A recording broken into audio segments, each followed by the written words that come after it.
Good morning. Welcome to Trading Hour. I am Reema Tendulkar. With me is Prashant Nair. It's a down morning for the markets after a hectic run-up that we've seen in the last few days since the budget. Today, there is a bit of pause. There is a bit of profit-taking. So as we speak, we're down close to about 0.25% on the benchmark indices. But again, the bulls are not giving up that fight, because if you see the intraday chart, just in the last 15 minutes or so, there has been some buying at the lower levels. The big movers today include that in the insurance space. So SBI Life as well as HDFC Life are up 2.5%. There is strength in other financials like Bajaj Finserv, and auto stocks continue to be in top gear. Today it's led by M&M as well as Hero MotoCorp. The mid caps are actually faring pretty well. So the mid cap index is holding up in the green, just with a gain of about 0.2%, though the advanced decline ratio is currently in favor of the losing side. But the big story that we're tracking is the Chinese New Year, because it's just round the corner towards the end. It is seen as the largest human migration on Earth. And every year, what do you see in this 1 week, 10-day period? People who've come to the cities for work tend to go back for a holiday back to their villages. But this time, it's going to be a tad bit different, because the Chinese health authorities have imposed certain restrictions, whether it's in the form of a quarantine. When you get back, you have to get a COVID test before you resume. So will it impact the manufacturing, because it is a big season economically in terms of retail sales or in terms of movies. And unfortunately, it's going to be the second time in a year that the pandemic would have impacted the Chinese New Year. So that is the backdrop of the big story that we will be tracking this time around. And in moments from now, we will be getting in comments from Sean Rain as well, who's Managing Director at China Market Research. So he as well will be joining in. In fact, we do have, Sean Rain with us. Okay, we'll just try and get back to Sean in just moments from now. In the meanwhile, let's just quickly talk a little bit more about the markets and see the kind of moves that we're seeing. On the downside, there is weakness in Adani Ports post the numbers, so that stock is a bit subdued. You have Titan, which is down 1.5% ahead of numbers. Bharti Airtel, post the MSCI rebalancing and the expected inflows of $500–600 million, everyone thought Bharti Airtel would see some buying interest. But anyway, the stock had seen a 50% run up from its lows in October end. So from 400, it's already rallied to close to about 600.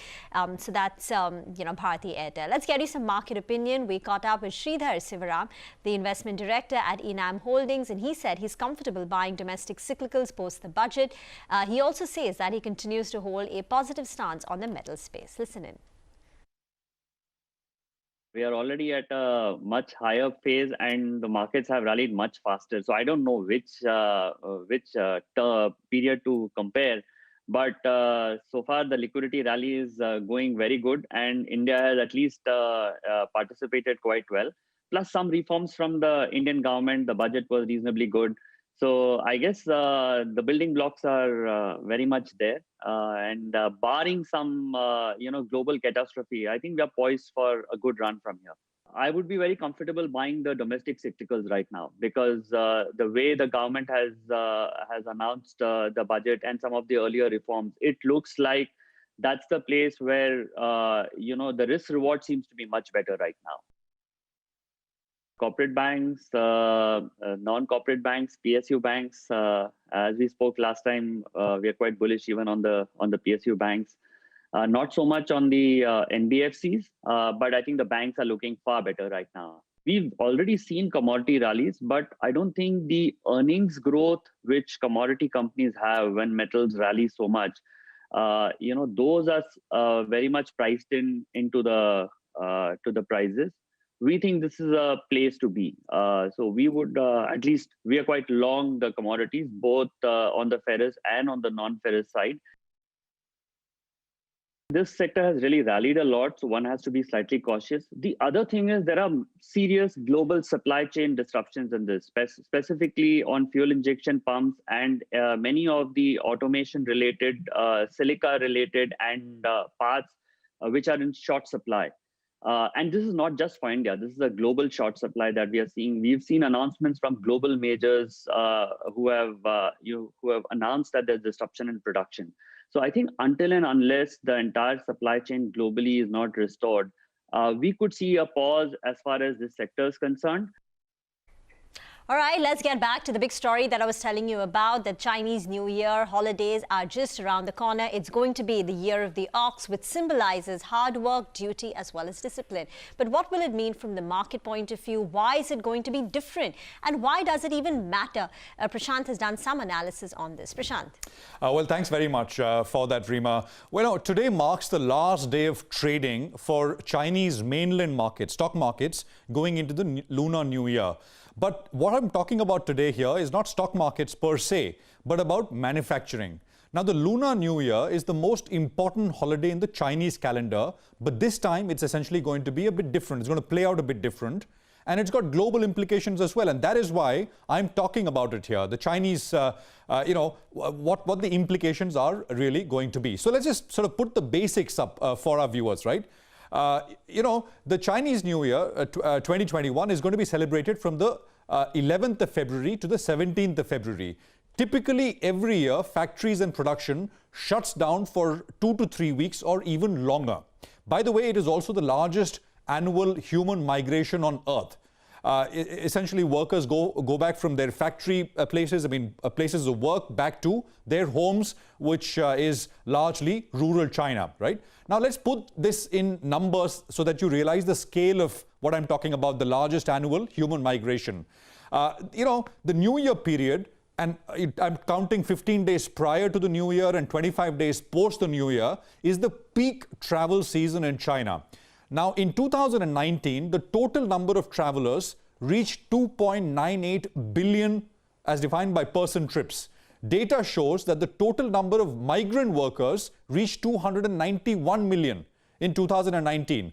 Of this 291 million, 74 million are essentially workers. Out of 291, 174 million are what are basically described as going out migrant workers. Basically, those who are working in other provinces. So clearly, cross-province migrant workers who return home, largely to rural China, represents a significant portion of New Year travel in these times, in the New Year period. Now, what is different this year, right? That's essentially why we are talking about this. On the 20th of January earlier this year, China's National Health Commission, the NHC, announced stepped-up public health measures during the Lunar New Year period. These restrictions, these measures are effective between the 28th of January to the 8th of March. Under the new rule, cross-province travelers returning to rural areas are required to have a negative COVID-19 test report within 7 days prior to travel. They are supposed to face a 14-day medical observation at home and minimize going out and take additional COVID-19 tests on the 7th and the 14th days after returning home. Why does all of this matter, right? Basically, what's going to happen is that these restrictions are going to force a majority of the so-called going out migrant workers to stay in their workplace, which also means that factories will remain open. Now, you can make the argument that workers will not travel, but they may be on leave, right? Various news reports that I've read suggest that local governments in China and large companies are offering big incentives for workers so that they can continue working. These incentives include subsidies on rent, spends on consumption, etc., etc.